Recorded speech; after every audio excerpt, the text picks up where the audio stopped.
Class की ना उसको तो वो जो 9वीं क्लास की उसको तो लात मार के फेंक दो पहले। प्रॉब्लम ये है यार हमारे एजुकेशन सिस्टम की ना, बच्चों को हम लोग ये सोच लेते हैं 9वीं क्लास में बच्चा इतना तेज नहीं है उसको समझने के लिए, तो उसको गलत पढ़ा दो या इनकम्प्लीट पढ़ा दो। प्रॉब्लम ये है कि जो बच्चा 10वीं या 9वीं क्लास से जेईई की तैयारी कर रहा है उसको तो सही डेफिनेशन टीचर बता देता। मैं बता रहा हूं यही प्रॉब्लम है हमारे साथ। ठीक है कि अगर आप, ठीक है, अगर आप 9th और 10th से खुद जेईई या कंपटीशन की तैयारी कर रहे हैं ना, you will get the correct definitions, correct statements about the problems. और अगर आपने सिर्फ वैसे तैयारी करी, नॉर्मल स्कूल की तैयारी करी, तो आपकी इसमें कोई गलती नहीं है। आपने वही स्टेटमेंट्स पढ़ लिए जो किताबों में बच्चे को वीक मान के माने गए हैं, वो लिख दिए, आपने पढ़ लिया। ठीक है, आपने वहां पर पढ़ लिया। अब प्रॉब्लम यह है कि जब आपको 11th में पढ़ाया जाता है वो चीज सॉलिडिफाई हो चुकी है आपके दिमाग में, आप एक नजरिया बना चुके हैं फिजिक्स के बारे में, और पहले टीचर उस नजरिए को तोड़े, फिर उसको सिखाए, फिर उसमें प्रैक्टिस कराए, तब तक 2 साल निकल जाते हैं भाई, तब तक आपके 2 साल निकल जाते हैं, और फिर इंपैक्ट होता है भाई। इसीलिए 9th 10th में क्यों कहा जाता है कि वो बेस है हमारे पास, वहीं से अगर आप सही से तैयारी कर ले जाओ तो आपकी तैयारी बहुत इंपैक्टफुल हो जाती है भाई। ठीक है, आप अच्छी रैंक पर खड़े हो जाते हैं 12वीं में, क्योंकि पहले जो चीज आपने दिमाग में सोच ली उसके बारे में समझ लिया, आप इंटरेस्ट से पढ़े भी आपने, लेकिन इनकम्प्लीट पढ़ लिया। क्यों यार, बच्चा भी 9वीं क्लास का है, उनकी भी गलती नहीं, बच्चा 9वीं क्लास का है, तुम शायद तेज हो गए, लेकिन मेजॉरिटी बच्चे सोचना ही नहीं चाहते, पढ़ना ही नहीं चाहते। ठीक है, अब उनको तुम जबरदस्ती इतनी डिटेल में बताओ, वो फेल हो जाएगा, क्या करें। मेहनती बच्चा जो 9वीं क्लास होता है वो सही डायरेक्शन में जाता है। ये डेफिनेशंस जो अच्छा बच्चा ओलंपियाड की जो तैयारी कर रहा है वो माइन्यूटली समझेगा भाई, वर्क को पूरी बॉडी के लिए नहीं, पॉइंट ऑफ एप्लीकेशन के लिए डिफाइन किया गया है। वो पॉइंट ऑफ एप्लीकेशन अगर हमारे पास चल रहा है तभी वर्क डिफाइन है, बॉडी की तो बात ही नहीं है, समझ लो। अब ये 9th क्लास से अगर आपके दिमाग में छोटी छोटी चीजें भी डाली होती तो चीजें समझ आ रही होती। अब हम लोग 11th क्लास में बताते हैं कि भाई वेक्टर, अब देखो नेक्स्ट प्रॉब्लम अभी मैं आपको बता रहा हूं।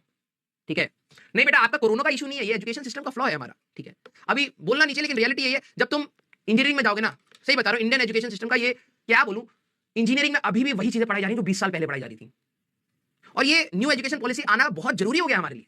ठीक है, हम लोग अभी भी आउटडेटेड चीजें पढ़ा रहे हैं अपने इंजीनियर्स को, और फिर जाके कंपनी में दोबारा से चीजें सीखनी पड़ती है। भाई क्या है फिर, क्या है। मैं मानता हूं एक गैप हो गया, अब आपको 11th क्लास में, अब ये प्रॉब्लम भी मैं समझता हूं, 11th क्लास में आपको सेमीकंडक्टर का बेसिक समझाने में मौत आ जाती है टीचरों को। क्यों, क्योंकि बच्चा उसी में खो रहा है। आज की दुनिया सेमीकंडक्टर इंडस्ट्री कहां जा चुकी है, समझना, ये प्रॉब्लम समझो। जब तक आप लोग सही से सीरियस होकर पढ़ना और सही टाइम पे पढ़ना स्टार्ट नहीं करोगे, ये प्रॉब्लम सॉल्व नहीं होगी।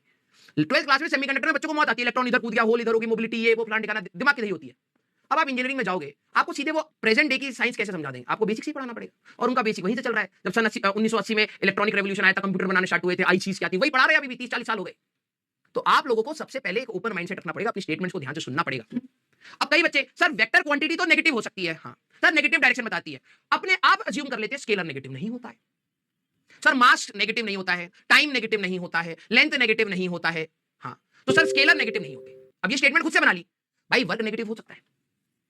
सर अगर वर्क नेगेटिव हो रहा है, इसकी तो कोई डायरेक्शन नहीं है, तो नेगेटिव क्या बता रहा है, नेगेटिव बता रहा है काइनेटिक एनर्जी कम होगी। अभी वर्क एनर्जी थ्योरम पड़ेगा, total work done is change in kinetic energy. बेटा अगर तेरा वर्क डन नेगेटिव आ रहा है, तेरी एनर्जी कम हो रही है, और अगर तेरा वर्क डन पॉजिटिव आ रहा है तो काइनेटिक एनर्जी बढ़ रही है सिस्टम की।